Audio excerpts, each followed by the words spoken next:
राजसूय यज्ञ में एक शंख रखा गया था कि जिस समय यज्ञ की पूर्णता होगी तो शंख अपने आप बज जाएगा। तो ब्रह्मा जी भी यज्ञ में थे, भगवान शंकर भी थे, बड़े बड़े ऋषि मुनि थे, सबने वहाँ भोग लगाया लेकिन शंख नहीं बजा। तो युधिष्ठिर जी ने भगवान श्री कृष्ण से पूछा, महाराज शंख नहीं बजा। तो उन्होंने कहा अभी यज्ञ पूर्ण नहीं हुआ, किसी अकिंचन महाभागवत ने प्रसाद नहीं पाया। बोले इतने बड़े बड़े सिद्ध ऋषि मुनि आए और उनके प्रसाद पाने से शंख नहीं बजा। अकिंचन भक्त तो कौन ऐसा अकिंचन भक्त रह गया जो राजसूय यज्ञ में निमंत्रण नहीं दिया गया। भगवान ने कहा तुम्हारे द्वारे रोज आते हैं वो। बोले प्रभु ऐसा कौन भक्त है जो रोज दरवाजे आता है और मैंने उसका स्वागत नहीं किया। तो बोले आपके यहाँ झाड़ू लगाने वाला स्वपच वाल्मीकि। बोले प्रभु वो अनन्य भक्त है। बोले महान अनन्य भक्त है और उनके हृदय में भक्ति का अभिमान भी नहीं है। अर्जुन और भीमसेन को भेजा,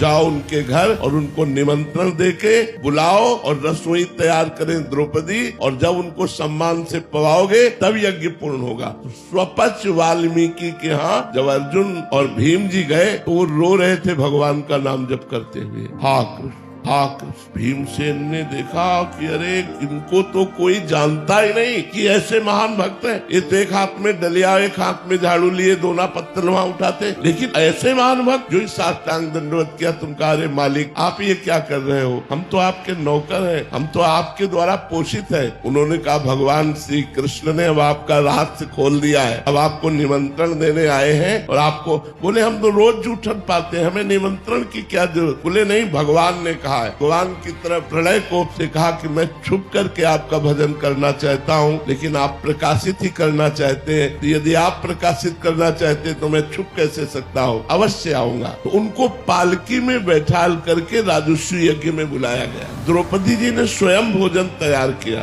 और जब वो पाने बैठे तो खीर सब्जी दाल कढ़ी ये सब एक में मिला लिया, सब मिला लिया। द्रौपदी जी को अच्छा नहीं लगा, पूरी रात अलग अलग व्यंजन बनाती रही।